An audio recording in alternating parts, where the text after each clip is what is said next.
Y quiero comenzar leyendo los últimos versículos de este capítulo, Efesios 2, del 19 al 22, donde dice así: Así pues, ustedes ya no son extraños ni extranjeros, sino que son conciudadanos de los santos y son de la familia de Dios. Están edificados sobre el fundamento de los apóstoles y profetas, siendo Cristo Jesús mismo la piedra angular, en quien todo el edificio bien ajustado va creciendo para ser un templo santo en el Señor. En Cristo también ustedes, juntamente edificados para morada de Dios en el Espíritu. Vamos a hacer una oración para comenzar. Padre Celestial, te agradezco, Señor, porque tú eres bueno, Señor, porque tú eres fiel, Padre, y nos tienes aquí con un propósito, Padre. Gracias por permitirnos venir a adorarte, Padre, por permitirnos venir a alabarte, Señor. Pero también, Padre, por permitirnos venir a escuchar tu palabra, Padre, y poder tener esta enseñanza, Padre, que tú quieres darnos el día de hoy, Padre. Luego, Señor, que hables a mi vida, Señor, que hables a la vida de cada uno de mis hermanos, Señor, que abras nuestros corazones, Padre, nuestros entendimientos, Señor. Que pongas carbón encendido en mi boca, Señor, y quemes las palabras que no sean tuyas, que solamente seas tú el que hable el día de hoy y nos permitas, Padre, como iglesia, seguir trabajando para tu gloria. En tu nombre, Cristo Jesús. Amén. Y sabe, cuando yo pensaba en este mensaje, decidí titularlo así, una nueva ciudadanía, porque realmente venimos de un mundo caído. Y es muy interesante cómo todo lo que hemos avanzado en este servicio se ha tratado un poquito sobre eso, ¿no? Sobre los migrantes, sobre el hecho de provenir de otro lado y ser pertenecientes, vaya, al pueblo de Cristo. Y no sé si sepa usted, pero incluso cuando se hace de forma legal o de forma paso por paso como debería ser, tampoco es tan sencillo hacerse de una ciudadanía en otro país. Por poner un ejemplo, yo tengo un tío que se fue a trabajar a Estados Unidos, le dieron sus papeles y pidió que mis abuelos agarraran también papeles, y tardaron como unos 15 años en que pudieran mover un poquito, ¿no? Para poder hacer algo. Aquí en el lugar donde trabajo hay varios compañeros que son extranjeros y una de ellas tiene ya más de 10 años viviendo aquí en México, ya casada con un mexicano, con hijos y todo, y ella no tiene la ciudadanía. Y preguntamos, ¿por qué no tiene la ciudadanía? Ah, muy fácil, porque me hacen un examen y en el examen me preguntan, ¿cuál es el nombre completo de Miguel Hidalgo? ¿Ustedes saben el nombre completo de Miguel Hidalgo? Pero completo, completo, tiene nombres en medio. Pues la verdad, quién sabe. Pero cuando nos decía eso, y luego decía, por ejemplo, que venía en la pregunta de opciones múltiples, ¿no? ¿Qué día comienza la independencia de México? ¿El lunes 16 de septiembre de 1810? ¿O el martes 16 de septiembre de 1810? Le digo, no, pues quién sabe cuál día de la semana fue, ¿no? O sea, quién sabe, tipo de esas preguntas que uno dice, ¿a poco para ser mexicano necesito saber eso? Yo no me lo sé, y yo creo que eso no nos quita el hecho de ser mexicanos, ¿no? Y yo quiero que piensen eso. ¿Qué es lo que nos hace a nosotros ser mexicanos?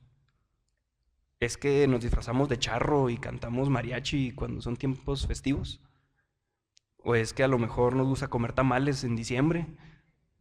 ¿O qué es lo que nos hace a nosotros ser mexicanos? Legalmente, un mexicano pues es cualquiera que haya nacido en el país o que sea hijo de mexicanos, ¿no? Y yo quiero que entendamos esto o que lo hagamos a alusión, porque más o menos es una forma de representar lo que vamos a ver el día de hoy. Dice el versículo 1 de este capítulo 2 de Efesios: y Él les dio vida a ustedes, que estaban muertos en sus delitos y pecados. Mencionan aquí los que dicen que saben que esa palabra donde dice en sus delitos y pecados indica un poderío sobre el cual estábamos sometidos. Y me pareció muy interesante lo que dicen algunos autores, que realmente no estamos muertos o no estábamos muertos por los actos que hayamos cometido, sino simplemente por nuestra naturaleza. Una vez más dice, Él les dio vida a ustedes que estaban muertos en sus delitos y pecados, no por lo que usted haya hecho, no por lo que yo haya hecho, sino porque simplemente somos seres humanos y tenemos una naturaleza pecaminosa. Simplemente por eso. Y vamos a leer lo que dice Mateo 15, del 18 al 19. Creo que ayuda a entender un poquito más esta idea. Dice el versículo 18 del capítulo 15 de Mateo: pero lo que sale de la boca proviene del corazón, y eso es lo que contamina al hombre, porque del corazón provienen malos pensamientos, homicidios, adulterios, fornicaciones, robos, falsos testimonios y calumnias. Estas cosas son las que contaminan al hombre.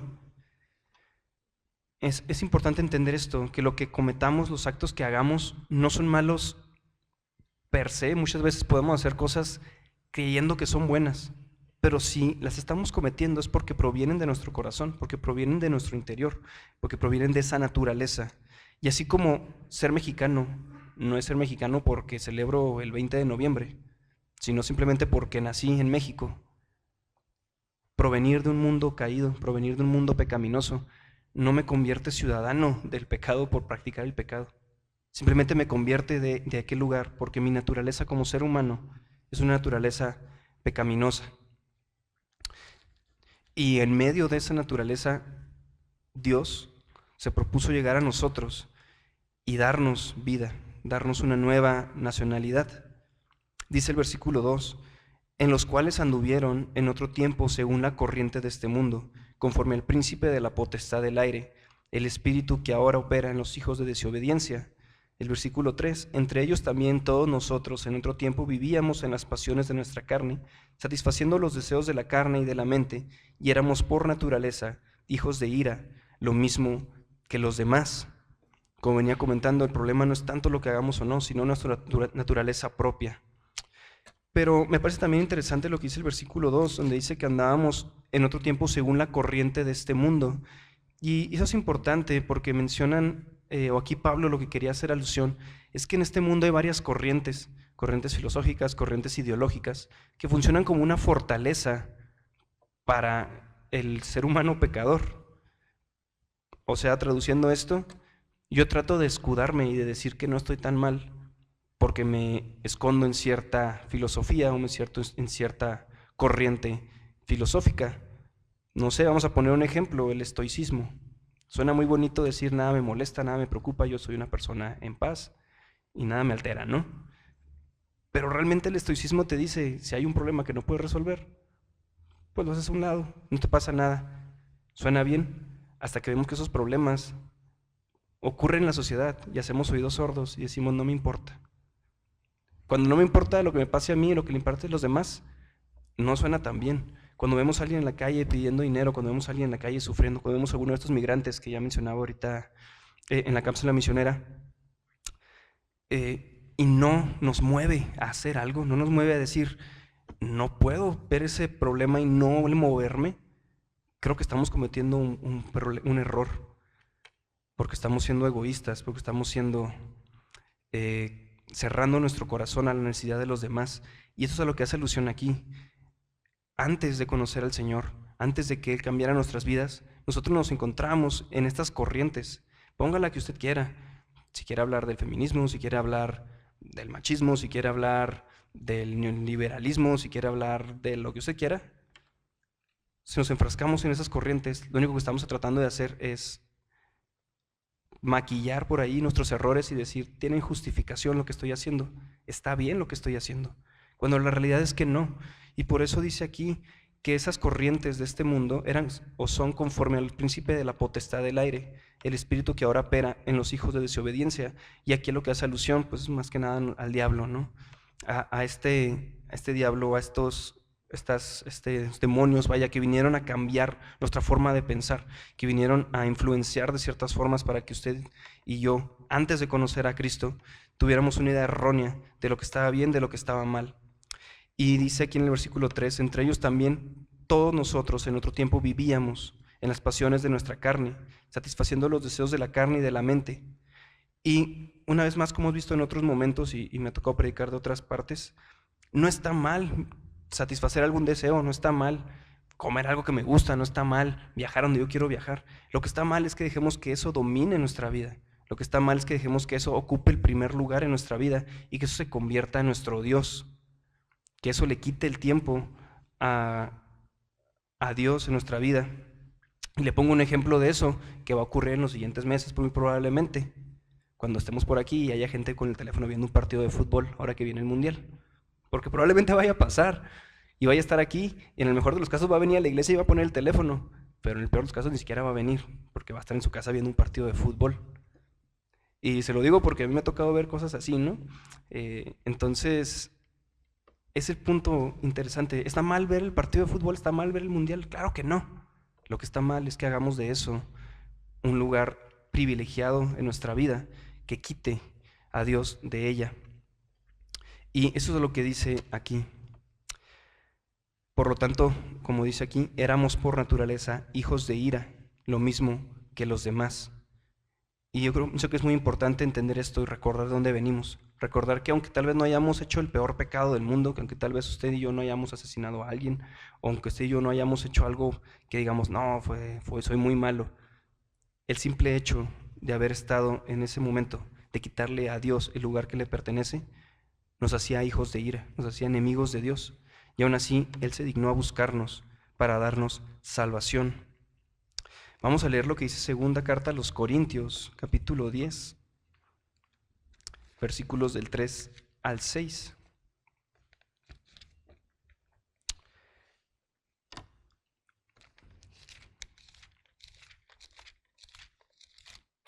Segunda a los Corintios 10, del 3 al 6. Dice: pues aunque andamos en la carne, no luchamos según la carne, porque las armas de nuestra contienda no son carnales, sino poderosas en Dios, para la destrucción de fortalezas, destruyendo especulaciones y todo razonamiento altivo que se levanta contra el conocimiento de Dios, y poniendo todo pensamiento cautiverio a la obediencia de Cristo, y estando preparados para castigar toda desobediencia cuando la obediencia de ustedes sea completa.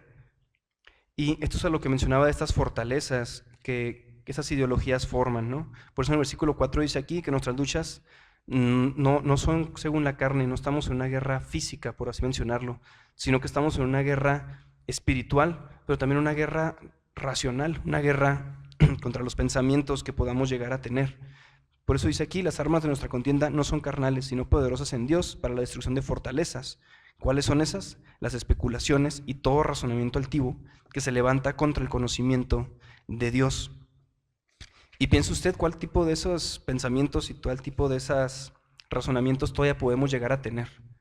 Todavía de repente con cuál idea podemos justificar acciones que hagamos, o con cuál idea podemos justificar ciertos pensamientos que lleguemos a tener y digamos, bueno, no es tan malo. Cuando realmente si eso no va encaminado a lo que la palabra de Dios dice, si eso no va encaminado a tener a Dios como nuestra prioridad y amar a Dios y amar a nuestro prójimo como prioridad, probablemente estamos cometiendo un grave error. El versículo 4 y 5 dice de la siguiente manera: pero Dios, que es rico en misericordia, por causa del gran amor con que nos amó, aun cuando estábamos muertos en nuestros delitos, nos dio vida juntamente con Cristo. Por gracia ustedes han sido salvados. La salvación es en última instancia para la gloria de Dios, pues despliega su misericordia y su amor sin límites. La salvación trae vida espiritual a los muertos en todos los aspectos de la vida cristiana. Y si bien el primer punto de este mensaje era ese, provenimos del mundo caído, también somos recibidos por amor y misericordia a los brazos de Cristo y somos recibidos a su pueblo, de lo cual se hablará un poquito más adelante.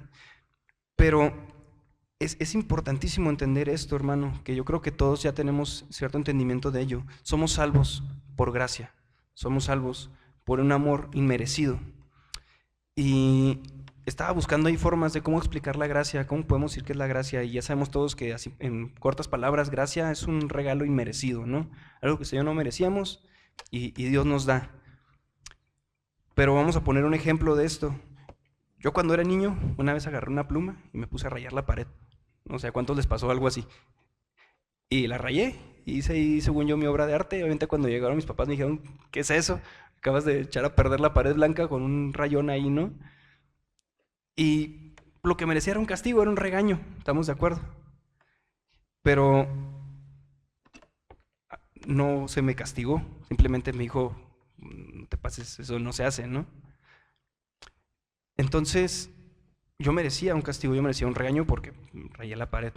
Pero se me decidió perdonar, se me decidió nada más decirme, eso no está bien, pero no recibí nada porque realmente no fue algo que causara más, ¿no? Por decirlo de alguna forma. Así es la gracia, pero la gracia va como que multiplicada por 1.000.000 de veces, porque lo que usted y yo hicimos, lo que usted y yo hacemos diariamente, sí tiene repercusiones graves en muchas ocasiones.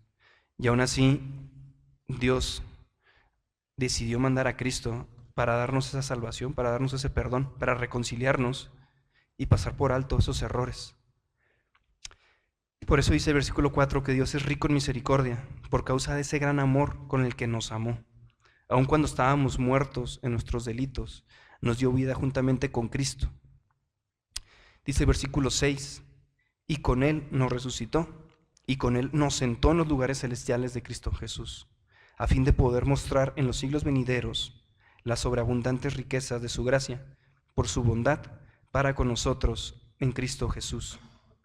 Y aquí me parece algo entrañable o emocionante saber que en el momento en el que Él nos perdona, en el momento en el que Él nos da vida por medio de Cristo, no solamente causa eso, nos saca de la muerte, nos resucita, y en ese mismo instante Él nos sienta en los lugares celestiales junto a Cristo.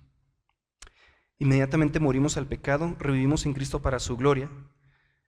Entender que nuestro reino y nuestra recompensa no es algo que se encuentra aquí, sino algo que se encuentra en la eternidad, es algo que nos debe apasionar, nos debe hacer sentir con ganas de seguir viviendo por ello.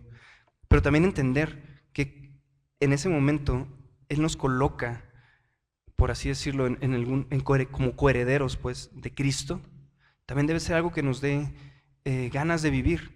Porque ser coherederos de Cristo involucra muchas cosas, como decíamos en el capítulo 1, donde habla aquí sobre los beneficios de la redención y sobre aquellos tesoros que nos da ser hijos de Dios, el tener la paz, el tener la sabiduría para poder estudiar su palabra, el tener la esperanza de cada día con día seguir avanzando, son cosas que solo se logran cuando somos coherederos de Cristo.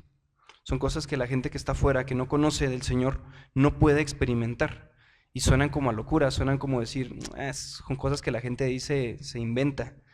Y realmente no es así. Antes de llegar a la iglesia, yo me acuerdo que mi papá decía que la iglesia era más bien como un lugar así como de... ¿cuál era la palabra? Se me olvidó la palabra, podemos decir así como histeria colectiva, ¿no? Como que es algo de todos se ponen de acuerdo y todos piensan lo mismo y todos dicen, sí, así es.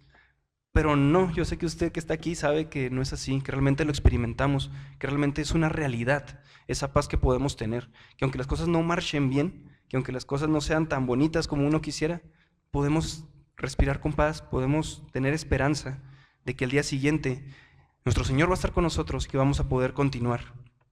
Y eso se trata en el hecho de sentarnos en esos lugares celestiales en Cristo Jesús, para poder mostrar en los siglos venideros las sobreabundantes riquezas de su gracia. Porque para eso estamos aquí, como les decía en última instancia, esta salvación, si bien es por amor, también es para demostrar la gloria de Dios y poder demostrar a los demás esas sobreabundantes riquezas en su gracia es parte del propósito de ser salvos. El mayor propósito es la glorificación eterna de Dios por haber concedido su gracia y su bondad a nosotros.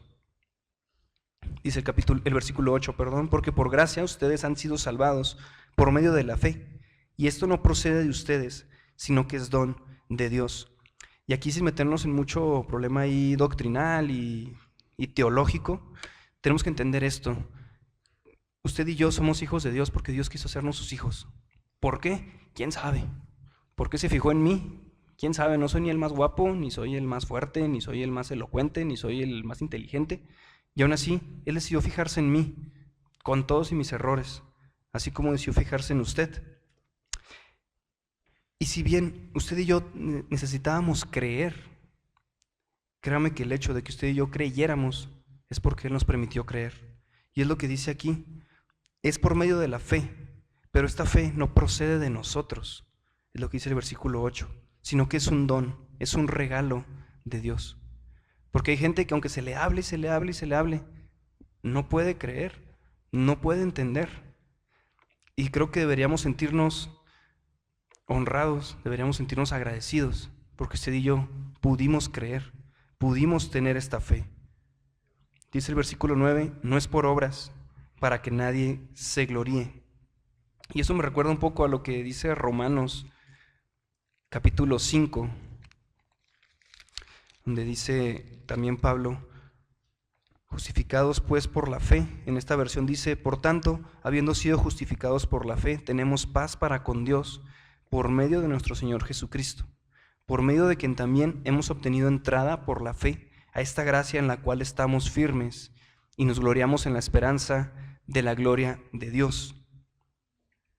Por medio de que también hemos obtenido entrada por la fe el hecho de que usted y yo podamos acercarnos a nuestro Padre a orar, que podamos acercarnos a nuestro Padre a descargar, nuestras cargas, ¿no? Dejar las cargas en sus manos, es por la fe. No es por otra situación, no es porque usted y yo seamos buenos, no es porque usted y yo tengamos alguna cualidad especial, no es porque yo toque el piano, no es porque mi hermana le cante, no es porque José toque la guitarra, no. Estamos ahí y podemos entrar simplemente por la fe. Y una vez más, la fe es un regalo de Dios. Entonces, si usted y yo podemos entrar ante la presencia de Dios, es porque Dios nos lo permite. Y yo creo que eso merece toda la alabanza y toda la gloria para nuestro Dios, porque no lo merecemos y aún así Él busca tener una relación con nosotros. El versículo 10 continúa diciendo, porque somos hechura suya, creados en Cristo Jesús para hacer buenas obras, las cuales Dios preparó de antemano para que anduviéramos en ellas. Las obras no producen salvación, pero sí son fruto de la misma.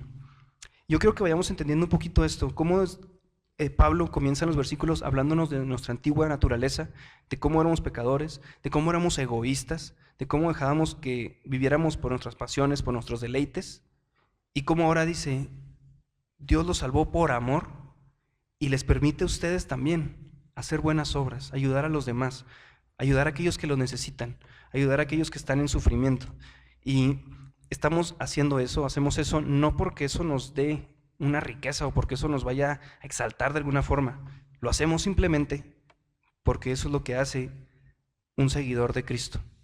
Porque hacer buenas obras no nos produce salvación, pero sí es un fruto de la salvación. Ya no estamos lejos a la presencia de Dios, y de eso tratan los siguientes versículos. El versículo 11 dice así, por tanto recuerden que en otro tiempo ustedes los gentiles en la carne, que son llamados incircuncisión, por la tal llamada circuncisión hecha en la carne por manos humanas, recuerden que en este tiempo ustedes estaban separados de Cristo, excluidos de la ciudadanía de Israel, extraños a los pactos de la promesa, sin tener esperanza, sin Dios en el mundo. Y aquí quiero hablar un poquito de la circuncisión. Si ustedes recuerdan, el pueblo de Israel tenía un pacto, que todo aquel que naciera del pueblo de Israel debía tener circuncisión para ser parte del pueblo y entrar en el pacto, de la cual no nos vamos a meter más en contexto, nada más pues entender esa cuestión. Y de esta forma había una distinción. Todos los demás que no estuvieran circuncidados no podían ser parte del pacto que tenía Dios con Israel. Y Pablo habla acerca de ello no solo de una forma física, sino también de una forma espiritual. No necesitamos hacernos esa operación para ser parte del pueblo de Israel. No necesitamos operarnos de eso para ser parte del pueblo o ser parte de esas promesas, sino que habla sobre que los incircuncisos o que esa gente que no tenía la circuncisión estaba alejada de Dios, cuando menos de 5 formas, que es lo que se menciona aquí en el versículo 12. Recuerden que en ese tiempo ustedes estaban separados de Cristo, vivían sin un propósito ni destino. Esta gente no tenía un Salvador, no tenía alguien que hubiera venido a pagar por sus pecados y que hubiera venido a reentablar esa relación con Dios. Sin embargo, también estaban alejados de la ciudadanía de Israel. Continúa el versículo 12, excluidos, de la ciudadanía de Israel. Y recordando esto, Dios era el Dios de Israel. Dios era un Dios protector y Él protegía a su pueblo. Era el estandarte de Israel. Y Dios hacía prodigios y milagros en Israel. Sin embargo, como incircuncisos no podíamos ser partícipes de estos milagros, de esta protección y de este cuidado.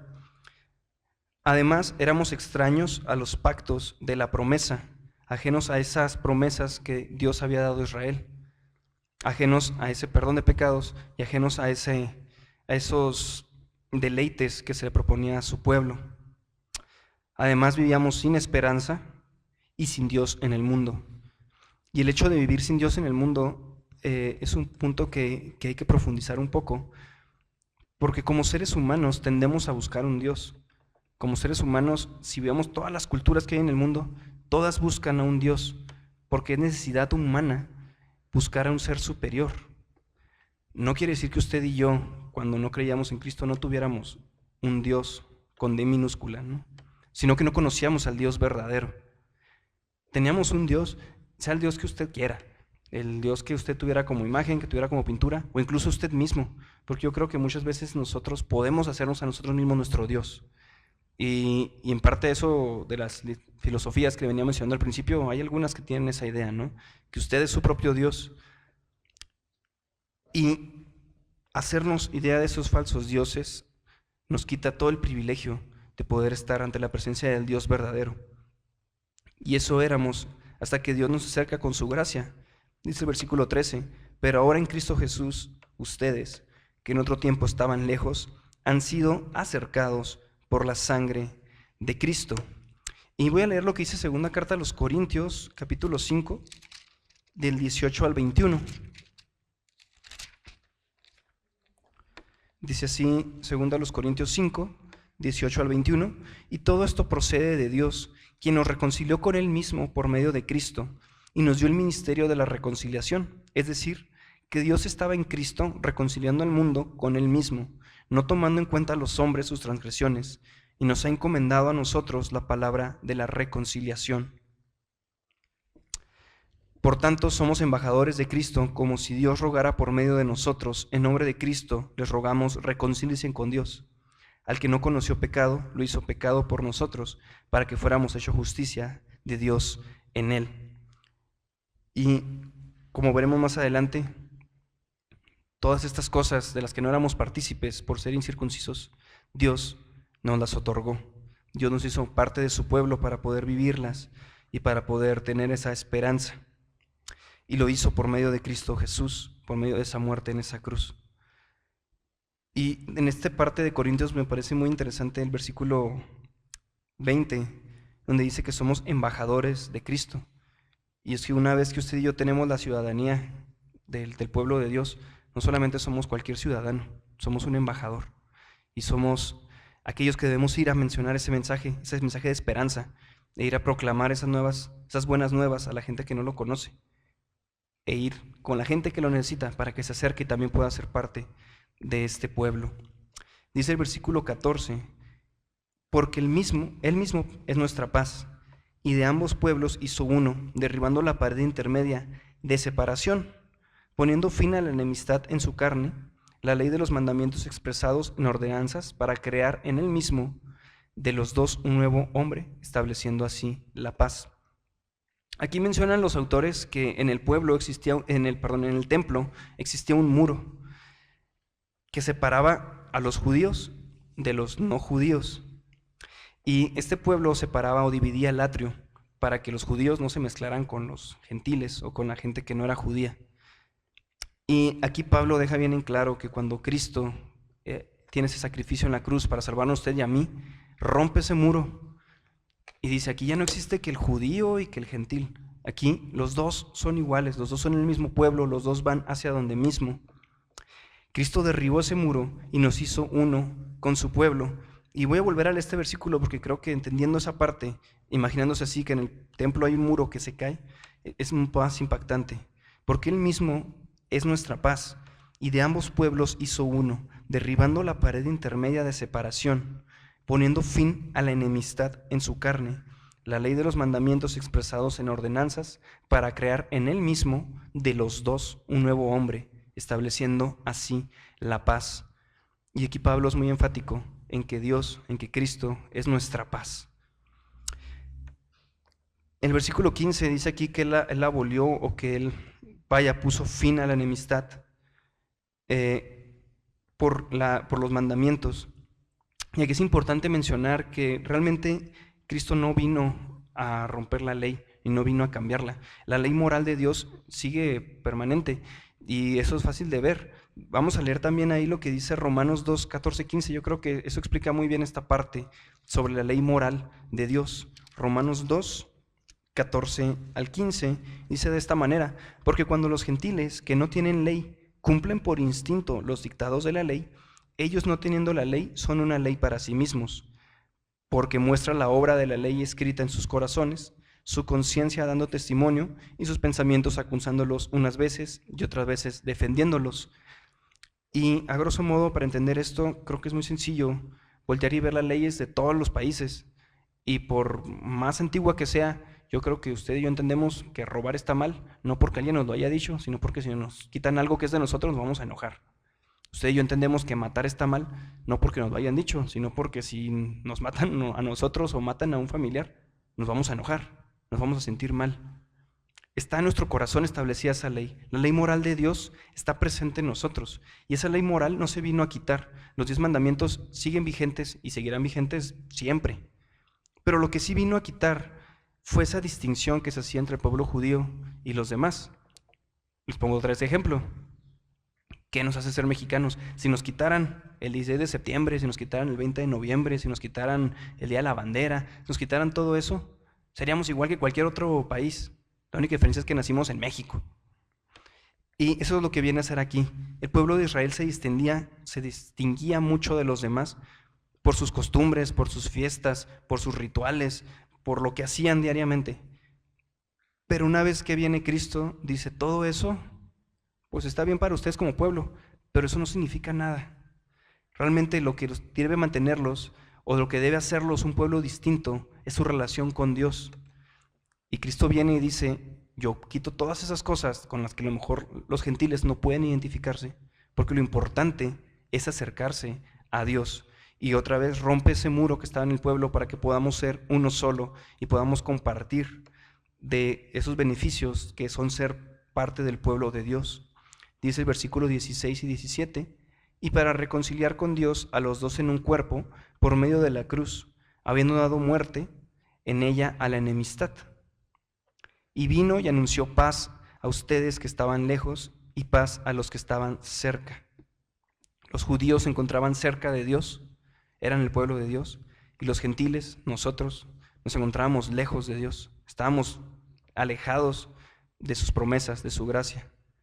Y aún así, a los dos Él vino a salvar, a los dos Él vino a reconciliar, a los dos Él vino a darnos esperanza por medio de esa cruz. Dice el versículo 18, porque por medio de Cristo los unos y los otros tenemos nuestra entrada al Padre en un mismo espíritu.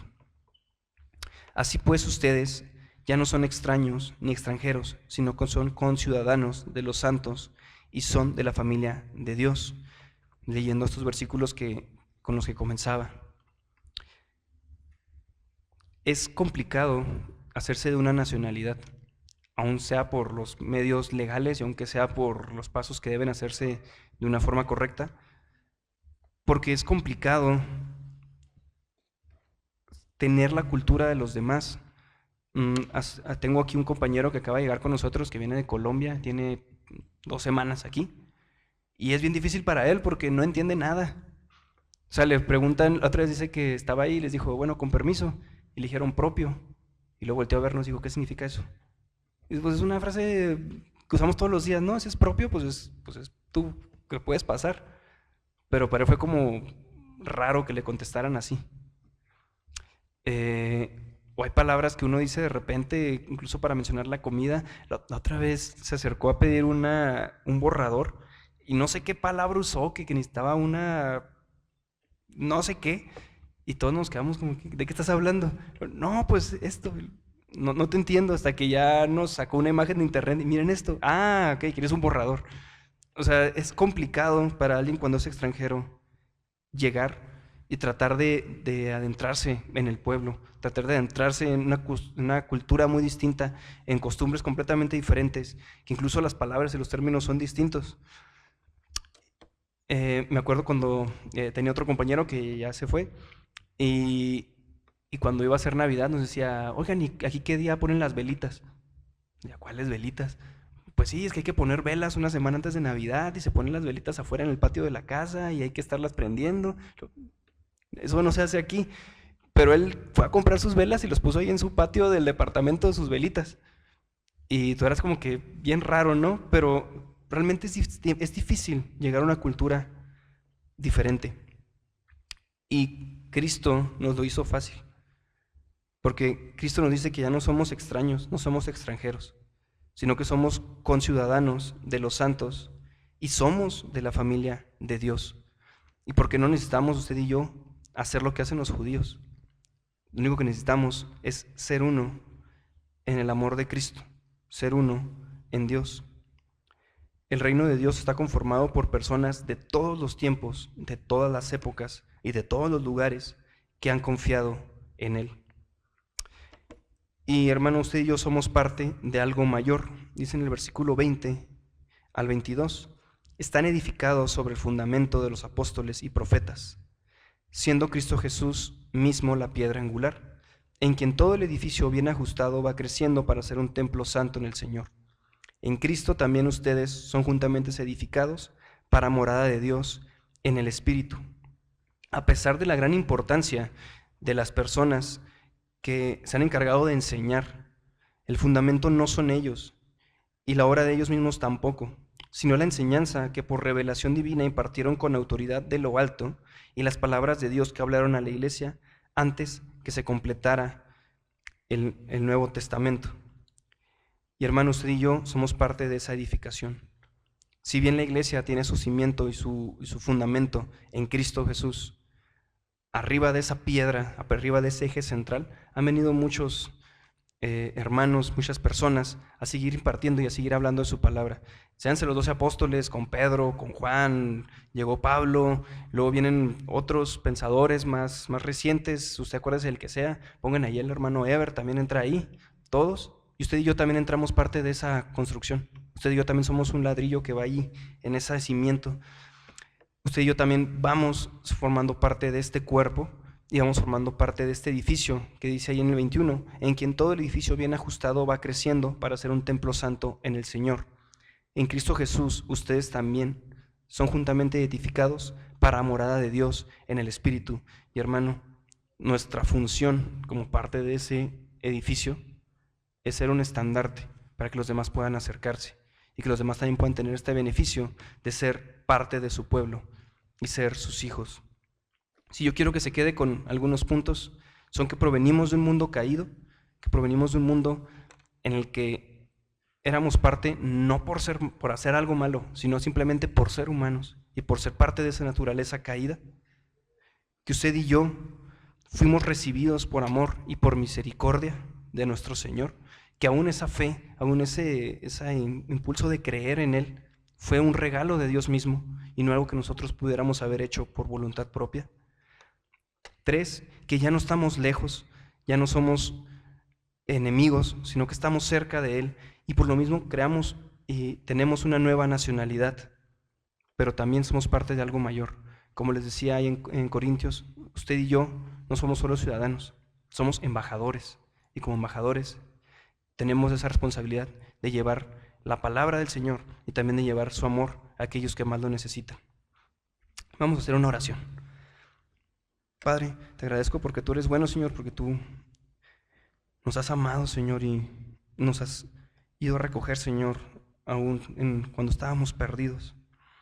Gracias, Señor, porque cuando estábamos alejados de ti, cuando pensábamos en no necesitarte, tú fuiste el que se acercó y nos dio una esperanza, nos dio un propósito para vivir, nos dio energías para continuar y nos permitió seguir avanzando, Señor. Gracias, Señor, porque no lo merecíamos y aún así tú fuiste quien nos amó primero. Gracias, Señor, porque tú eres bueno, Señor, y sin duda alguna eres fiel. Y ruego, Padre, que nos permitas vivir esta ciudadanía, Señor, como tus hijos, que nos permitas, Padre, creer que somos parte de tu pueblo, hacer tuyas las promesas que has dado en tu palabra, hacer nuestras, Señor, cada una de las cosas que tú has mencionado en tu palabra y que podamos vivir confiados en ti. Pero también, Señor, que nos permita ser embajadores, que podamos ir con aquellos que lo necesitan, Señor, a invitarlos a formar parte de este pueblo, Señor. Porque la paz, porque la esperanza, porque la seguridad que tú nos das, Señor, no se encuentra en ningún otro lado. Permítenos, Padre, orar por aquellos que te necesitan y también poner manos a la obra, Señor, y esparcir tu amor a cada rincón del mundo. En tu nombre, Cristo Jesús, oramos y ruego, Padre, que bendigas a mis hermanos y les permitas seguir experimentando, Señor, esta bendición que es ser parte de tu familia. En tu nombre, Cristo Jesús. Amén.